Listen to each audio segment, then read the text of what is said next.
Hello à tous et bienvenue dans cette nouvelle vidéo. Cette semaine, je vous retrouve dans une vidéo où je vais parler du FOMO. Je ne sais pas si vous connaissez ce syndrome, on appelle ça le syndrome du FOMO. FOMO, ça veut dire Fear of Missing Out, donc c'est la peur de manquer. Donc dans cette vidéo, on va aborder ce sujet. Si vous aimez cette vidéo, n'hésitez pas à la liker, à vous abonner, à activer la cloche et à me laisser des commentaires. Et c'est parti!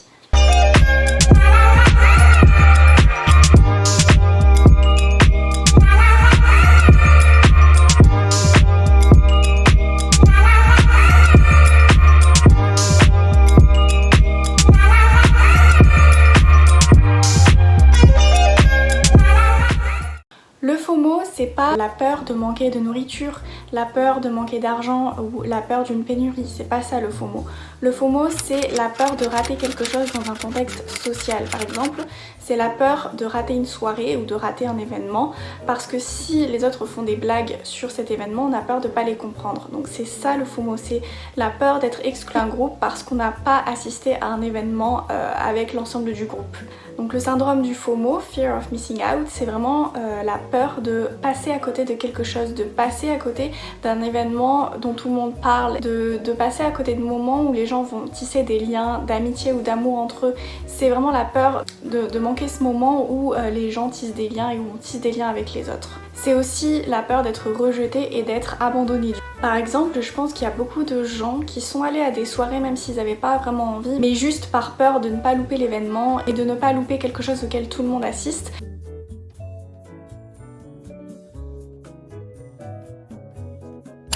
Le syndrome du FOMO, c'est également accentué sur les réseaux sociaux, c'est-à-dire que par exemple, moi la première, je passe mon temps à scroller sur les réseaux sociaux même s'il se passe rien, juste parce que j'ai envie d'être au courant des dernières nouvelles, juste parce que j'ai envie d'être au courant des dernières stories, des derniers posts, pour ne rien rater, pour ne rien louper. Parce que les réseaux sociaux, ça accentue le fait que les gens sur ce genre de plateforme sont interconnectés et que si on ne publie pas, si on ne fait pas de story, alors on va nous oublier. Ou alors à l'inverse, si on ne regarde plus les stories des gens, etc., alors on ne va pas être au courant des dernières nouvelles. Donc c'est la peur finalement de louper des choses, de ne pas être au courant des choses même si elles ne sont pas importantes. Les réseaux sociaux sont le moyen de rester interconnectés entre les personnes, c'est pour ça par exemple que pendant la pandémie, beaucoup de gens sont allés sur les réseaux sociaux et il y a eu encore plus de contenu sur les réseaux sociaux pour justement favoriser l'échange entre les personnes et favoriser cette interconnexion. Mais du coup, ça va renforcer ce syndrome du FOMO puisque ça va renforcer l'idée que si on ne veut pas être oublié par les autres, il faut poster régulièrement des stories, des posts Instagram par exemple. Ça va renforcer l'idée qu'on va scroller. En vérité, si je désinstalle Instagram pendant une semaine, il va rien se passer. Je vais sûrement rater des posts et des stories, mais en vrai ça va rien changer à ma vie fondamentalement, donc je vais rien louper. Mais c'est juste une peur, peut-être même inconsciente, de se dire qu'on a peur de ne pas être à la page, de ne pas suivre les tendances du moment. Le syndrome du FOMO, ça touche une chose qui est beaucoup plus profonde, qui est le besoin d'appartenir à un groupe, le besoin d'amour, le besoin de se sentir important. Le syndrome du FOMO, c'est vraiment une angoisse sociale qui est permanente. Les scientifiques se penchent de plus en plus sur la question et ont décelé une véritable corrélation entre le temps passé sur les écrans, le développement d'un FOMO, la dépréciation de soi et in fine les épisodes dépressifs. Comment on peut essayer d'apaiser cette angoisse sociale en se demandant est-ce que moi-même je m'aime, est-ce que moi-même j'ai le sentiment d'appartenir à un groupe, que ce soit au travail, que ce soit dans ma famille, parce que si on fait un travail sur l'estime de soi, eh bien on va plus avoir envie à tout prix de se sentir important aux yeux des autres.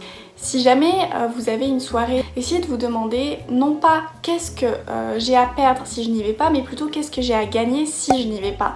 Parce qu'on pense souvent à qu'est-ce qu'on va perdre, c'est la loi de la pénurie, qu'est-ce que j'ai à perdre si je ne vais pas à cette soirée. Peut-être que je vais louper des délires, je vais louper des échanges avec les autres. Mais en même temps, si vous n'y allez pas, qu'est-ce que vous avez à gagner? Peut-être que c'est mieux pour vous de ne pas y aller pour combler vos besoins, pour être plus aligné avec comment vous vous sentez à ce moment-là. Vous pouvez gagner beaucoup plus de choses à ne pas aller à cette soirée plutôt que d'y aller, et aussi utiliser les réseaux sociaux non pas pour vous comparer sans arrêt et surtout pour avoir tout le temps peur de manquer quelque chose. Essayez d'utiliser les réseaux sociaux pour vous inspirer, pour regarder le lifestyle de différentes personnes qui vous inspirent. Donc le syndrome du FOMO, c'est vraiment le sentiment d'avoir peur d'être oublié par les autres, que personne ne remarque votre absence par exemple au cours d'une soirée, que les autres rigolent sans vous. C'est une peur qui est irrationnelle et surtout c'est une peur qui va venir chercher un besoin besoin d'amour, un besoin d'importance, un besoin d'appartenir à un groupe qu'on va toujours chercher à combler à l'extérieur, mais essayez de vous dire comment vous pouvez le combler de l'intérieur.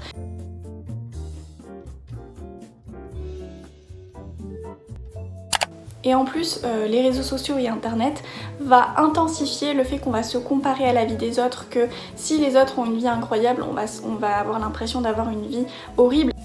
Et le phénomène a été considérablement accentué par les réseaux sociaux. Avec les réseaux sociaux, on a accès à des milliards d'informations et des millions de posts de gens qui étalent leur vie sur Insta avec des magnifiques photos stylisées. Bref, plus vous scrollez sur les réseaux sociaux, plus vous allez vous sentir comme une grosse merde qui passe à côté de sa vie, qui miss out. Alors que finalement c'est juste que les gens vont glorifier leur propre vie, vont embellir la réalité des choses parce qu'en fait on est dans une société d'apparence et que sur les réseaux sociaux, forcément on va jamais mettre les mauvais moments, donc on va avoir tendance à se comparer aux autres, à la vie des autres en se disant que la nôtre elle est pourrie, alors qu'en fait c'est simplement que la vie des autres est pareille que la nôtre, mais les réseaux sociaux c'est la vitrine de la vie des gens. La pandémie a accentué le syndrome du FOMO parce que comme tout était fermé à l'extérieur, les gens ont voulu montrer leur vie sur internet encore plus. Les gens ont soigné encore plus leur présence en ligne. Est-ce que vous seriez capable pendant une semaine, 2 semaines, un mois de supprimer Instagram ou Facebook ou Snapchat? En réalité, vous ne ratez rien quand vous faites ça. Simplement, vous vous reconnectez à vous. À la fin de votre vie, vous ne vous souviendrez pas de cette story Instagram que vous avez vue ou de ce post Instagram que vous avez publié. Non, vous vous souviendrez de ce que vous avez accompli, des gens que vous avez rencontrés, des relations que vous avez tissées, des rêves que vous avez réalisés. Vous vous souviendrez de ça. Donc j'espère que cette vidéo vous permettra d'y voir un peu plus clair sur ce qu'est le syndrome du FOMO. J'espère que cette vidéo vous a plu, n'hésitez pas à la liker, à vous abonner, à me laisser des commentaires et à activer la cloche. Et je vous dis à très bientôt pour la prochaine vidéo. Bye! Je me retrouve seul moi-même dans ce mal-être agréable. Solo je me force à l'être en restant si mal.